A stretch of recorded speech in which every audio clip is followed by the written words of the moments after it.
Hay un momento exacto en la noche, justo antes de dormir, donde la mentira que te cuentas durante el día deja de funcionar.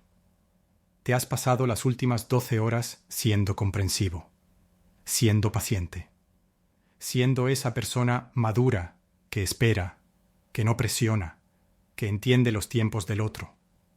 Pero en ese segundo de silencio, cuando apagas la luz, la angustia te golpea en el pecho. Miras el techo y sientes un cansancio que no se quita durmiendo.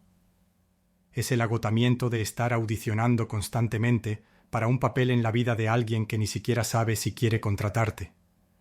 Sientes que si te esfuerzas un poco más, si aguantas un poco más, la balanza finalmente se va a inclinar a tu favor. Pero pasan los meses, y lo único que cambia es que tú te apagas cada vez más. Y aquí es donde la mayoría se equivoca. Crees que es mala suerte. Crees que es amor complicado. Pero te voy a decir algo que nadie te dice porque suena duro. Tu problema no es que no te quieran. Tu problema no es que esa persona esté confundida. Tu problema real es algo mucho más profundo y peligroso que llevas haciendo años sin darte cuenta. Es un mecanismo invisible que te hace creer que soportar el abandono es una virtud. Hoy no estoy aquí para consolarte. El consuelo es lo que te mantiene estancado ahí.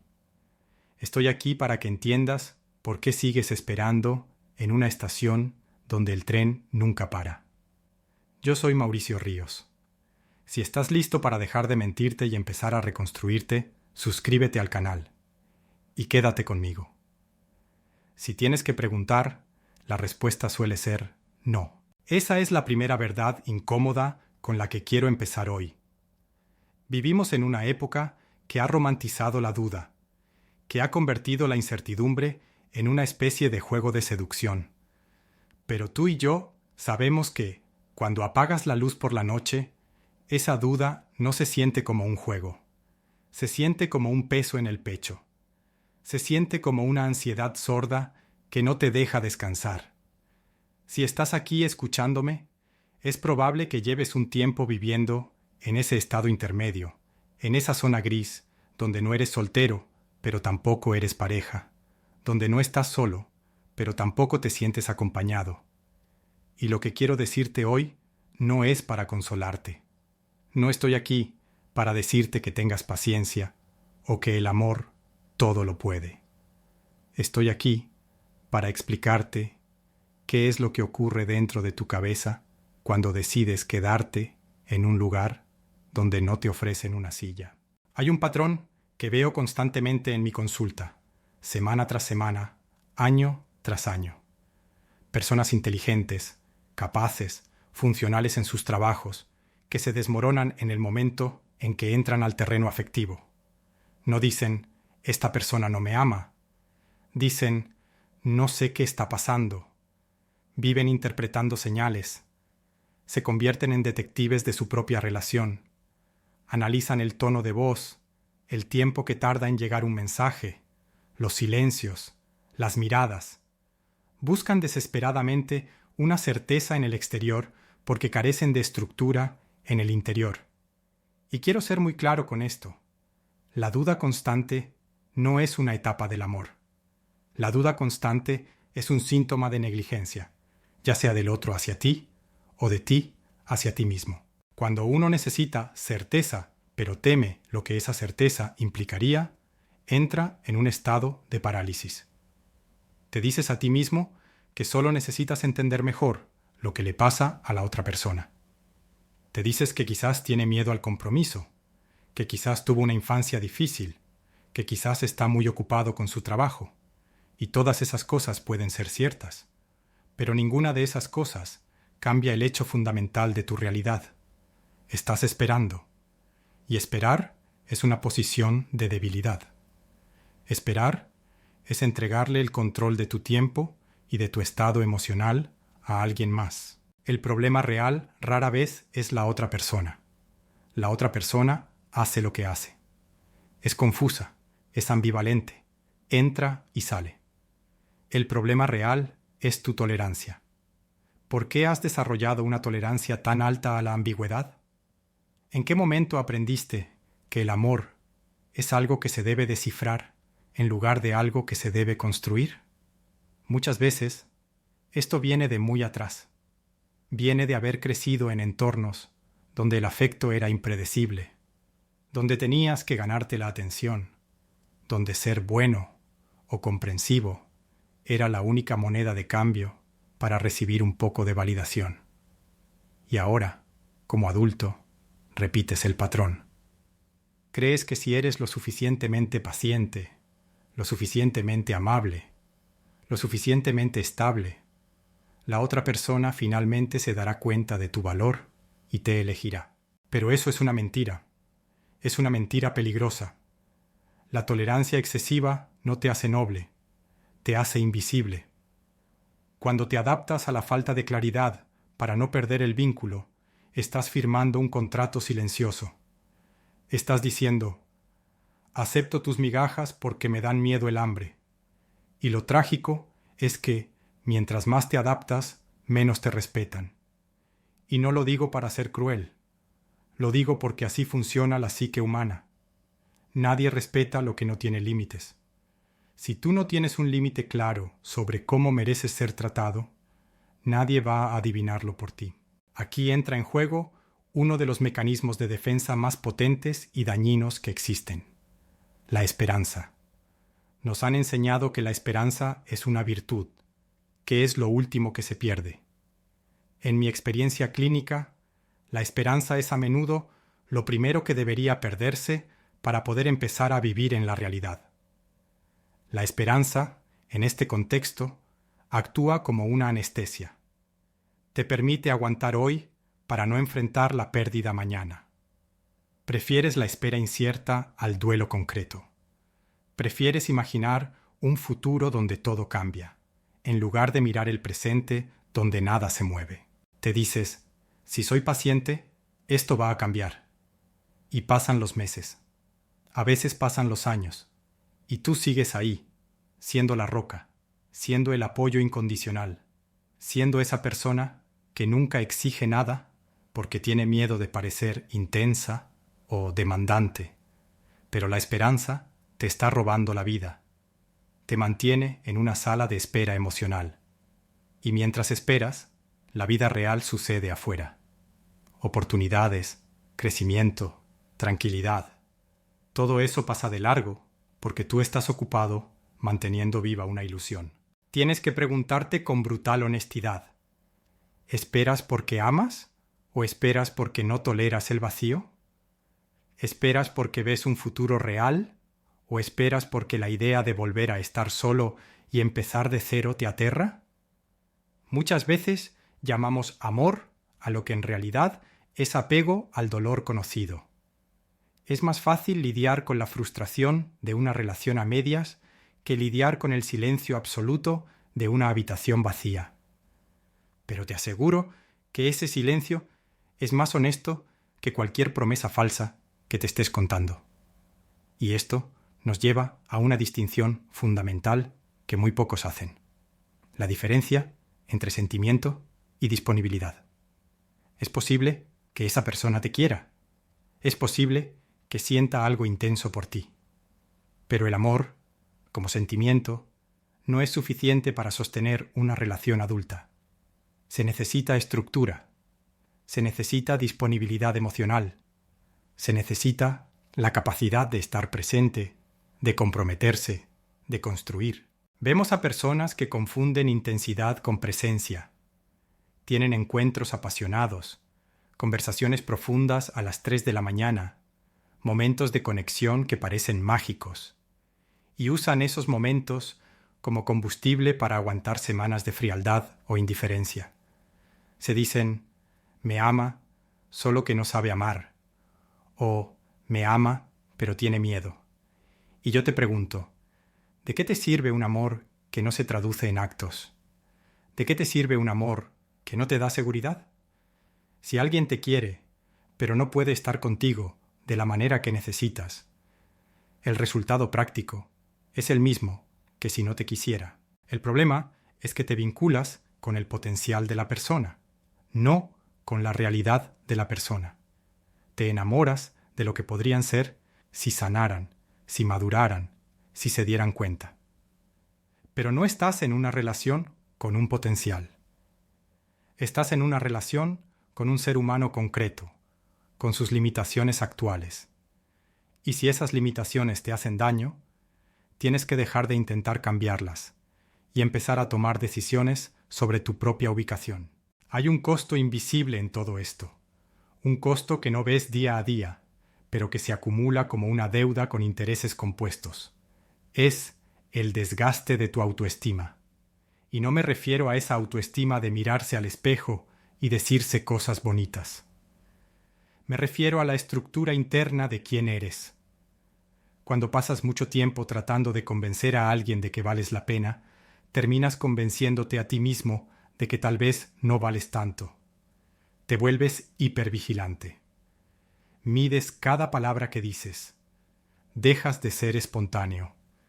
Te conviertes en una versión reducida de ti mismo, diseñada para no molestar, para no espantar al otro. Empiezas a tratarte como una opción secundaria. Priorizas las necesidades del otro, sus tiempos, sus problemas, por encima de tu propia paz mental. Y te dices, yo puedo con esto, soy fuerte. Y sí, probablemente eres fuerte. He conocido personas con una capacidad de aguante impresionante. Pero esa fuerza está mal dirigida. Ser fuerte para soportar el abandono no es una virtud. Es una forma de autolesión. Estás usando tu fortaleza para cavar tu propia tumba emocional. ¿Quién te estás volviendo mientras esperas? Mírate. Mírate hace 2 años y mírate ahora. ¿Eres más feliz? ¿Tienes más energía? ¿O estás más apagado, más cínico, más cansado? Ese es el precio. Ese es el costo de quedarte donde no hay lugar para ti. Y nadie va a venir a reembolsarte ese tiempo. Nadie te va a dar una medalla por haber aguantado tanto. Al final, te quedarás con el desgaste y la otra persona seguirá su camino. A menudo sin siquiera entender el daño que causó, porque tú te encargaste de amortiguar cada golpe. Ahora, sé que muchos de los que me escuchan son personas muy conscientes. Saben todo esto. Han leído libros, han visto videos, quizás incluso han ido a terapia. Entienden la teoría perfectamente. Saben que deberían irse. Saben que merecen algo mejor, pero no se mueven. Y esto es crucial. Saber no es cambiar. La comprensión intelectual es el consuelo de los tontos, si no va acompañada de acción. Puedes analizar tu infancia, entender tus traumas, diseccionar la psicología de tu pareja hasta el último detalle y seguir estancado en el mismo lugar doloroso. La distancia entre saber lo que tienes que hacer y hacerlo es el abismo donde vive la mayoría de la gente. Y la razón por la que no cruzan ese abismo no es porque les falte información, es porque les falta tolerancia al malestar. Cambiar duele. Poner un límite duele. Irse de donde amas, pero no te aman, desgarra. Y la mayoría de las personas prefieren el dolor conocido de la relación insatisfactoria que el dolor agudo y desconocido de la ruptura y la soledad. Te dices, todavía no es el momento. Voy a esperar a que pase su cumpleaños. Voy a esperar a que las cosas se calmen en mi trabajo. Siempre habrá una excusa. Siempre habrá una razón lógica para posponer la decisión. Pero lo que estás haciendo en realidad es evitar el duelo. Quieres llegar a la otra orilla sin mojarte. Quieres que el cambio sea indoloro, que sea natural, que se sienta bien. Y tengo noticias para ti. Hacer lo correcto para tu vida rara vez se siente bien al principio. Se siente como si te estuvieras arrancando un brazo. Se siente antinatural, porque tu naturaleza se ha acostumbrado a la sumisión y a la espera. Tienes que dejar de esperar que el cambio venga desde la motivación o desde el momento perfecto. El cambio viene desde la autodisciplina. Viene de actuar en contra de lo que sientes, para favorecer lo que sabes. Es decir, te quiero, te extraño, me muero por llamarte, pero no lo voy a hacer porque sé que no me conviene. Eso es ser un adulto. Eso es tener estructura. Dejar que tus emociones conduzcan el coche es la receta perfecta para estrellarse una y otra vez contra el mismo muro. Y aquí llegamos al punto más difícil, la responsabilidad. Es muy fácil y a veces muy tentador culpar al otro. Decir que es un narcisista, que es inmaduro, que es cruel. Y puede que lo sea. Pero si tú te quedas, la responsabilidad es compartida. No eres una víctima indefensa atrapada en una jaula. La puerta está abierta. Quizás el camino de salida está lleno de espinas, pero la puerta está abierta. A menudo esperamos que el otro defina lo que nosotros no nos atrevemos a decidir. Queremos que sea el otro el que corte, el que diga ya no más. Para nosotros no tener que cargar con la culpa de haber terminado. Queremos ser los abandonados, no los que abandonan. Porque ser el que abandona conlleva una carga. Conlleva la duda de ¿y si me equivoqué? Conlleva la responsabilidad final. Y huimos de esa responsabilidad como de la peste. Te dices, no depende solo de mí, pero sí depende de ti quedarte o irte. Eso es 100% tu jurisdicción.